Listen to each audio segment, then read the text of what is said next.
আলহামদুলিল্লাহ ওয়া কাফা ওয়া সালামুন আলা ইবাদিহিল্লাযীনা ইসতাফা আম্মা বা'দ। সম্মানিত ও প্রিয় সাংবাদিক ভাইরা, আমরা আজকে কাকরাইল মসজিদে এরকম একটা বিষয় নিয়ে আপনাদের সামনে উপস্থিত হব, এটা আমরা কখনো কল্পনা করি নাই। যদিও অতীতে এরকম একটা ঘটনা পূর্বেও ঘটেছিল, আবার সেই একই ঘটনার পুনরাবৃত্তি গত রাতে আমাদের প্রতিপক্ষ, আমাদের অপর দিকের দাওয়াত ও তবলিগের নামধারী সাদিয়ানি পক্ষ, তারা গত রাতে ৩টা বিশেষ সময় টঙ্গীর ময়দানে অবস্থানরত আমাদের দাওয়াত ও তবলিগের শুরাই নিজামের সাথীদের উপরে অতর্কিত হামলা করে অসংখ্য সাথীকে তারা পঙ্গু করে ফেলে, আহত করে ফেলে এবং 2 থেকে 3 জন নিশ্চিত, এবং এখনো পর্যন্ত আমরা সন্দিহান যে মাঠে ঢুকতে পারলে আমরা জানতে পারবো আমাদের সাথী প্রকৃতপক্ষে কয়জন নিহত হয়েছে। প্রিয় সাংবাদিক ভাইরা, আপনারা জানেন দাওয়াত ও তবলিগের মধ্যে একটি বিভক্তির কথা আপনারা শুনে আসছেন। এই বিভক্তিটা মূলত আমাদের দেশের নয়, এই বিভক্তিটা হলো হিন্দুস্তানের, ভারতের। সারা বিশ্বে দাওয়াত ও তবলিগের কাজ এক হয়ে চলছিল, কিন্তু একজন ব্যক্তি, শুধুমাত্র একজন ব্যক্তি, মাওলানা সাদ সাহেব, তাকে কেন্দ্র করে আজকে সারা বিশ্বের প্রতিটি দেশ, দেশের প্রতিটি শহর, শহরের প্রতিটি নগর, নগরের প্রতিটি মসজিদ এবং মসজিদের মহল্লার প্রতিটি বাড়ি বিভক্তিত। দাওয়াত ও তবলিগের সাথীদের প্রতিটি ঘর ঘর বিভক্ত। তার কারণে সে নিজেকে আমির বলে দাবি করছে। তিনি কোরআন হাদিস, কোরআন সুন্নাহর বিরুদ্ধে অনেক কথা আলোচনা করেছেন, যা বিশ্বের ওলামা ইকরাম আপত্তি জানিয়েছেন, এবং তিনি দাওয়াত ও তবলিগের পুরনো প্রবীণ মুরব্বীদেরকে মার্কাজ থেকে একভাবে বলা যায় চাপ সৃষ্টি করে বের করে দিয়ে তিনি তার একনায়কতন্ত্র কায়েম করে সারা বিশ্বে তিনি নিজেকে আমির দাবি করে দাওয়াত ও তবলিগের কাজটাকে চালাতে চেয়েছিলেন। কিন্তু সারা বিশ্বে অধিকাংশ সাথীরা তার এই আমিরত্বকে মেনে নেয়নি এবং তার কোরআন সুন্নাহর সাথে ভুল বক্তব্যকে ওলামা ইকরাম মেনে নেয়নি, যার কারণে তাদের সাথে আমাদের একটা বিভক্তি আর দূরত্ব তৈরি হয়। সেই থেকে সারা বিশ্বে দাওয়াত ও তবলিগ দুই লাইনে চলে আসছে। একটা সারা বিশ্বের ওলামা ইকরামের সমর্থিত রাস্তা, আর একটা সারা বিশ্বের ওলামা ইকরামের সমর্থন থেকে বিচ্যুত রাস্তা। দাওয়াত ও তবলিগের এই সাদিয়ানি পক্ষ, তারা হলো ওলামা ইকরাম কোরআন সুন্নাহ থেকে বিচ্যুত একটা রাস্তায় চলমান, বিচ্যুত রাস্তায় চলার এক পরিচয় দানকারী এক সংস্থা, যারা দাওয়াত ও তবলিগের প্রকৃতপক্ষে সাথী বলা যায় না। এরা, আপনারা জানেন যে আগামী অল্প কিছুদিন পরেই ইজতেমার পূর্বে একটা জোর ইজতেমা হয় 5 দিনের। আমাদের এই জোর ইজতেমা ছিল গত 29শে নভেম্বর এবং 1লা, 2রা, 3রা ডিসেম্বর। আমাদের 5 দিনের জোর ছিল। এই জোর আমরা পূর্বেও করেছি। এরও পূর্বে আপনারা জানেন 5ই নভেম্বরে সারা দেশের ওলামা ইকরামের একটা সমাবেশ হয়েছিল সরওয়ার্দী ময়দানে। ওই সময় ওলামা ইকরামের সিদ্ধান্ত এবং পরবর্তীকালে আমাদের মুরব্বীরা সিদ্ধান্ত নিয়ে কাকরাইল মসজিদ এককভাবে আমাদের অধীনে রাখার সিদ্ধান্ত নেওয়া হয়। কিন্তু প্রশাসনিকভাবে সরকার চিন্তা করে যে তাতে একটা বিশৃঙ্খলা হবে, মারামারি হবে।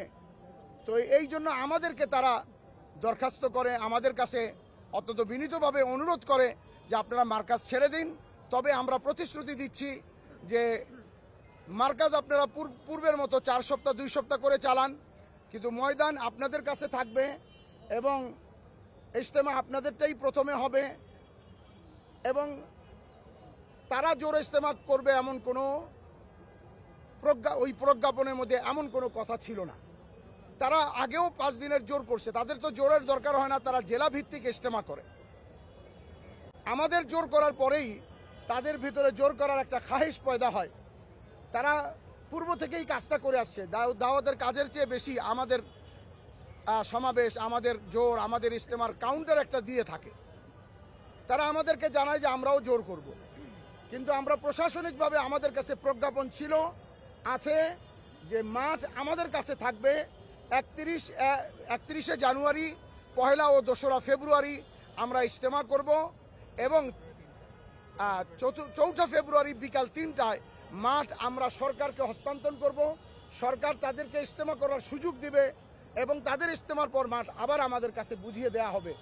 এটার প্রজ্ঞাপন গ্যাজেট এটা সরকার পাশ করছে।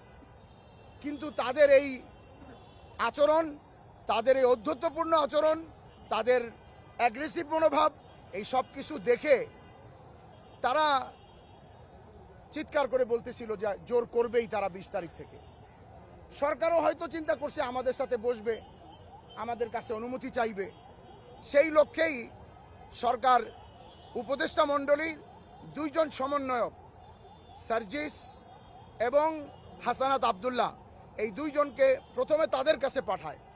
গত রাত্রে, গভীর রাতে, মধ্যরাতে এই 2 সমন্বয়ক অপরদিকের এই হত্যাযজ্ঞের নায়ক, বাংলাদেশের এই ফিতনার মহানায়ক ওয়াসিফুল ইসলাম, তার ছেলে উসামা, আব্দুল্লাহ মনসুর সহ তারা এই সমন্বয়কদের সাথে একটা বৈঠক করে, যার ভিডিও ক্লিপ ইউটিউবে এখনো আছে। সেখানে সার্জিস এবং হাসানাত আব্দুল্লাহ তাদেরকে আশ্বস্ত করে, প্রতিশ্রুতি দেয় যে আচ্ছা এটা হতে পারে, তো আপনারাও জোর করতে চাচ্ছেন, আমরা প্রতিপক্ষের সাথে আলোচনা করে আপনাদেরকে মাঠ নিয়ে দিব, তবে শর্ত হলো যে আপনারা জোর করে 20 তারিখ থেকে 5 দিনের জোর করে 25 তারিখ মাঠ আবার ফেরত দিয়ে দিবেন। এটা ভিডিও ক্লিপ ইউটিউবে এখনো আছে। তারা সম্মতি জানায় যে হ্যাঁ ঠিক আছে। এই ভিত্তিতে শেষ রাতে সার্জিস এবং হাসানাত আব্দুল্লাহ উভয় কাকরাইল মসজিদে আসে। আমাদের মুরব্বীদের সাথে বসে তারা উপদেষ্টা মণ্ডলীর এই দরখাস্তটা পেশ করে আলোচনা করে। আমাদের মুরব্বীদের সাথে যখন আলোচনা চলছিল, আমরাও বুঝতে পারতেছিলাম যে যদি সরকার খুব বেশিভাবে অনুরোধ করে আমরা না করব না, দিয়ে দিব। এই আলোচনা চলছিল, ইতিমধ্যে টঙ্গীর ময়দান থেকে সংবাদ আসে যে তারা গেট ভাঙার চেষ্টা করতেছে। তখন সার্জিস এবং হাসানাত এই কাকরাইল মসজিদের ভিতরে বসা, তাদেরকে বলা হলো যে ভাই দেখো তোমরা কার পক্ষ নিয়ে আসছো, কাদের পক্ষ থেকে কাদেরকে প্রতিশ্রুতি দিয়ে আসছো, তারা এই করতেছে। তখন সার্জিস এবং হাসানাত আব্দুল্লাহ তাদেরকে ফোন দেয়, ফোন দিয়ে কথা বলে যে আপনারা যদি, এবং আজকে একটা মিটিং হয়েছে, হওয়ার কথা ছিল 2 পক্ষের সাথেই, এবং এই মিটিংয়ের পরেই হয়তোবা সরকার আমাদের কাছ থেকে মাঠ নিয়ে তাদেরকে সুন্দর সুশৃঙ্খলভাবে বুঝিয়ে দিত। কিন্তু তারা যখন এটা করলো, সার্জিস এবং হাসানাতে কথা বলে দিল যে আপনারা যদি আইন শৃঙ্খলা ভঙ্গ করেন, আইন নিজের হাতে তুলে নেন, তাহলে আপনাদের সাথে আর আমরা নেই। একটু পরেই জানতে পারি, আমাদের মুরব্বীরা জানতে পারেন যে আমাদের সাথীদেরকে ময়দানে ঢুকে শুধু মারা হচ্ছে তাই না, এভাবে কোনো কুকুরকে মারা হয় না, এভাবে কোনো পশুকে মারা হয় না, এইভাবে তারা মারছে। আমাদের মসজিদে এখন 4 তলায় আহতরা আছে। আমরা ঢাকা মেডিকেল থেকে এইমাত্র আসলাম। ঢাকা মেডিকেলে এখন 40 জনের মতো আহত রোগী খুব মুমূর্ষু অবস্থায় আসে। একজনের লাশ আপনারা থাকতে থাকতে হয়তো চলে আসবে, এবং আরও রোগী বাংলাদেশ হসপিটাল, উত্তরায়, টঙ্গী, আহসানুল্লাহ মাস্টার হসপিটালে, বিভিন্ন জায়গায় আমাদের শত শত আহত সাথী রয়ে গেছে। যখন হাসানাত আব্দুল্লাহ এবং সার্জিস তারা এই কাণ্ড দেখলেন, দেখে তারাও হতভম্ব হয়ে গেলেন, কিংকর্তব্য বিমূঢ় হয়ে বললেন, এবং তারাও, তাদের চোখেও পানি চলে আসলো, এটা কি করলো, আমরা কার পক্ষ নিয়ে আসলাম, কার কথা বলতে আসলাম। আমি আপনাদের নাম বলবো না, সরকারি পর্যায়ের লোক আমাদেরকে এই কথা পর্যন্ত বলছে, আপনারা এদের সাথে 6 বছর চলছেন কিভাবে বরদাস্ত করছেন এদেরকে 6 বছর। এরা মাঠে ঢুকে এই হত্যাযজ্ঞ চালায়। এরপরে আমাদের সাথী মুরব্বীরা কাকরাইলে জড়ো হতে থাকে, আমাদের মশওয়ারা হয়, পরামর্শের পরে আমাদের কিছু সিদ্ধান্ত হয়। আমি সিদ্ধান্তগুলি শুধু আপনাদেরকে জানিয়ে দেব।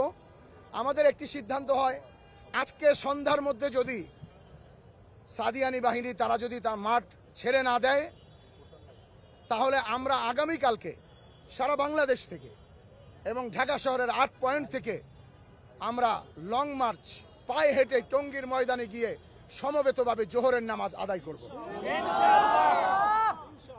এবং আমাদের আরেকটি এই পরামর্শ থেকে দাবি উত্থাপিত হয়েছে যে তারা যদি মাঠ ছেড়েও দেয় তাহলে আমরা লং মার্চ হয়তো বা করবো না। আর আমরা যতদূর জানি তারা মাঠ ছেড়ে দেওয়ার পরিকল্পনা করেও ফেলছে, তার কারণ তাদের যান বাঁচাতে হবে। তারা যে হত্যাযজ্ঞ চালিয়েছে, যার প্রমাণ ভিডিও ফুটেজের মধ্যে আছে, এই জন্য তারা আশ্বাস দিয়েছে যে তারা ভেগে যাবে, ছেড়ে দিবে তো বলা যায় না, ভেগে যাবে। তো আমরা তবুও আমাদের পক্ষ থেকে আমরা তাদের নামে এই হত্যাযজ্ঞের মামলা করব। আমরা সরকারের কাছে আইনানুগ ব্যবস্থা নিয়ে তাদের সর্বোচ্চ শাস্তি প্রদান করার জন্য আমরা সরকারের কাছে আবেদন জানাই। তাদের মধ্যে সবচেয়ে বড় যিনি কলকবজা কাঠি নাড়েন, ওয়াসিফুল ইসলাম, তার ছেলে উসামা, আবদুল্লাহ মনসুর, আজিম উদ্দিন, জিয়া বিন কাসিম, মনির বিন ইউসুফ, আব্দুল মুক্তাদির, মুয়াজ বিন নূর, সফিউল্লাহ, হাজি মনির, শামসুদ্দিন, আসিফ। আর মোট আমরা এখানে তাদের নাম যতটুকু 30 জনের মতো আমরা নাম আছে, যার মধ্যে 10 জন উল্লেখযোগ্য।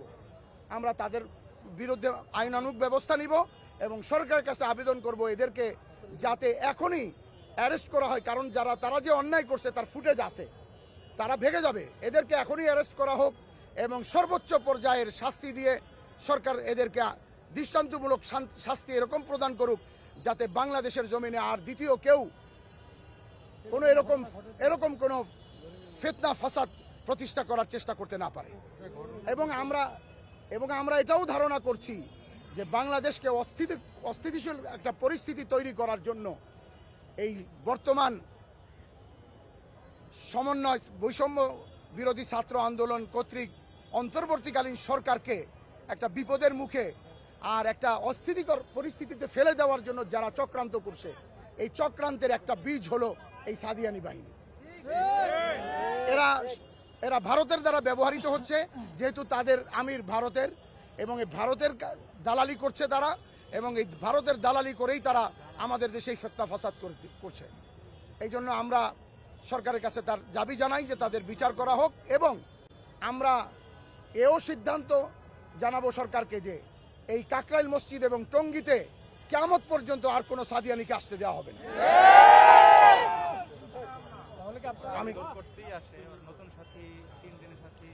তারা যে জোর করতে আসছে বলছে, আপনারা জানেন জোরটা হলো কর্মী সম্মেলন। জোর মানে আমরা বাংলায় যেটাকে বলি কর্মী সম্মেলন। আর আমাদের একটা উসুল আছে, কর্মী সম্মেলন হলো যারা তবলিগে একসাথে 3 চিল্লা বা 4 মাস লাগিয়েছেন, তারা যাদেরকে নিয়ে আসছে এরা 3 দিনও তবলিগে লাগায় নাই। এমন হেলমেট বাহিনী পেছনের ফ্যাসিবাদী সরকারের আমলে কিছু ফ্যাসিস্টরা যে কাজ করে নাই সেটা তারা পূরণ করছে। চাইনিজ টুপিদারির লেবাসধারী হয়ে তারা চাইনিজ কুড়াল, ছুরি, হাতুড়ি, শাবল, তারপরে ক্রিকেট খেলার স্ট্যাম্প, হকি এবং বাঙালি মানে দেশীয় অস্ত্র যাকে আমরা রামদা বলি, এই ধরনের অস্ত্র নিয়ে আসছে। এবং অনেক অস্ত্র তাদের এখনো পর্যন্ত ময়দানে গেলে পাওয়া যাবে। হুজুর, তাহলে কি আপনারা ঘোষণা দিচ্ছেন যে ওনাদের যে ইজতেমার ডেট ছিল আপনারা তাদের ইজতেমা করতে দিবেন না?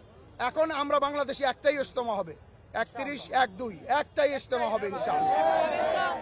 আচ্ছা, এর মধ্যে দিয়ে যেহেতু তারা কিছুদিন আগেও কিন্তু আপনাদের কাকরাইল দখল নিয়েছিল এবং হঠাৎ করে ফজরের পরে তারা এই জায়গাটা পরিস্থিতি তৈরি করেছিল, সবচেয়ে এখন যে বিষয়টা হচ্ছে পরবর্তী যে সিদ্ধান্তটা আসবে বা আপনাদের পরবর্তী সিদ্ধান্ত আমি আপনাদেরকে বলি, আজকে আমরা একটা না, বিশৃঙ্খলার আর কোনো সুযোগ নাই।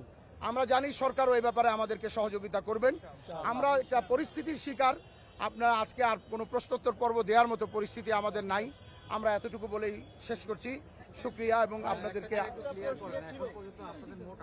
আমাদের আহত কিভাবে ক্লিয়ার করব, ঢাকা মেডিকেলে আমাদের 40 জনকে খুঁজে খুঁজে পেয়েছি, অনেকে ট্রিটমেন্ট নিয়ে চলে গেছে। বাংলাদেশ হসপিটাল উত্তরাতে, তারপরে টঙ্গী আহসানুল্লাহ, গাজীপুর সদর হসপিটাল, বিভিন্ন জায়গায় আছে। আমরা অনুমান করছি অন্তত পক্ষে 400-র উপরে হবে, 4 থেকে 500 হবে। আমরা এখানে আসার পর দেখলাম হচ্ছে আপনারা একটা গাড়ি আটকেছেন, তার সাথে 3 জন আটকেছেন, এরপরে দেখলাম আরো লোকজন আটকেছেন, তাদেরকে কি পুলিশে হস্তান্তর করা হয়েছিল? হ্যাঁ, আমাদের এখানে যাদেরকে ঢাকা মেডিকেলে যাওয়ার পর সাতপন্থীদের কখন, হ্যাঁ, এটা রমনা ডিসি নিজে ছিলেন, রমনা ওসিও ছিলেন।